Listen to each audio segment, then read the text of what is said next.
And here we are back in Jeff's shed. I've got some biscuits and a cup of tea, so I'm happy. And what we're doing today is... What, Jeff? And what are we doing today? A job that you said. Yeah. It'll take a minute today. Yeah, we're going to do Tim's job. Little job for Tim. And it's XL Sportster Scrambler. And the problem he's got is that this is the end of his starter motor, as you can see there. So we went off and he bought himself an aftermarket kit, which is this thing here, which has a button in the end of it, which means you can start the bike without any additional electrics, without a solenoid and without a button on the handlebars, and that's great. The problem is this is made for a big twin, and guess what? Although they look quite similar, they're not similar. The boot tools are different. Yeah, the holes, the mounting holes, as you can see, are different. So what Jeff's doing today is trying to mimic that, but add a push button to the end of it. And so let's see how he's getting on with that while I drink tea. And so the first stage has been to make a kind of base plate, which is this thing here, or rather the start of a base plate, and it's been drilled with a big hole in it. And the reason for that is because he's not going to make this thing in one piece, he's going to make it in two pieces. And this is the base plate, and over here we've got the kind of body which will have the button in the middle of it. And the idea is that that will be an interference fit inside there, nice and flush. That'll the flange will. Yeah, and so that'll go. So that's the kind of start of the whole thing. The next step is he's got to make the pusher that goes inside there, and once that's done, he's got to shape this and drill it for the mounts. But it's not that simple, is it? No, because before he can do that, he's got to make a tool so he can mount this thing accurately. So this divot here is completely where it should be. Within you know, a tenth of a mil or something. Close as possible to that centre that we can get.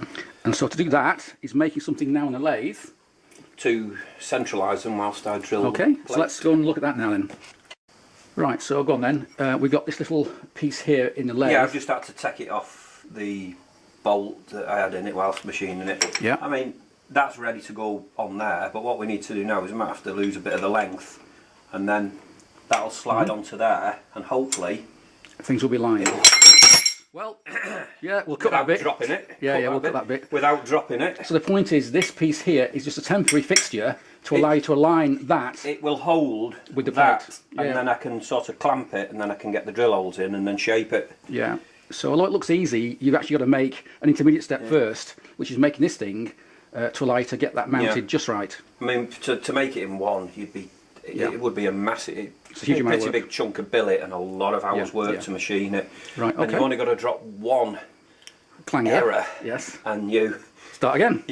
You've wasted an awful lot of time. So you're now going to shrink that down a wee bit. Yeah. I'm going to drink some more tea. I'm going to fettle that now to get on to the end. Okay, I'll drink tea. And when you're finished, we can see what else is the next step. We can do it. Great. Right, we've now got our little spigot in, and our plate's on. Yeah. At the minute, it doesn't matter where we put that as long as we've got enough material. Yeah. Where we need it. So what we need to do now, mark those holes. Is just, well, hopefully G-clamp it and then drill one, put a little nut and bolt in it, and then do the other two. Yep. Or Okay. Right, off you go then. So that's it. Crack on, lad. Crack on. G-clamp. Yep. So you've marked it out. You've drilled it. And now you're going to shape it, I assume? Well, it's not worth milling. I think easy just to XR it and a bit of filing. Yeah, okay. Off you go then. Not got to be... Off you go then. You know, bit of filing and linishing on the... Yeah, just go make some tea first. Tea? Tea. Tea? Tea and biscuits, that's what we all need. So here we are the next day, and you've been busy in the meantime. I've filed our little plate out. Yeah. And I've pressed it on. Yeah. Onto the little cylinder. And that's kind of interference fit, is it? It was just tight, but I put a little bit of that super Loctite on it just to. And there's a little bit of a lip there, which we don't want. So. Which I just want to just polish, just take it flush. So yeah. I don't know if there's a gasket goes on that or. No, I don't think so. There's not a gasket. No. Okay. So I'm just going to take about, I think there's about 20 thou lip there, and. Okay. Crack on then. Polish it in smooth to the. Yeah. Okay. So now it gets noisy. And off we go. And there it is. Okay, and the next step is obviously to make... Oh, so you've got an O-ring in there already. I've done it. I've got put a the little O-ring O-ring in there. Yeah, let me just zoom out and we'll see that.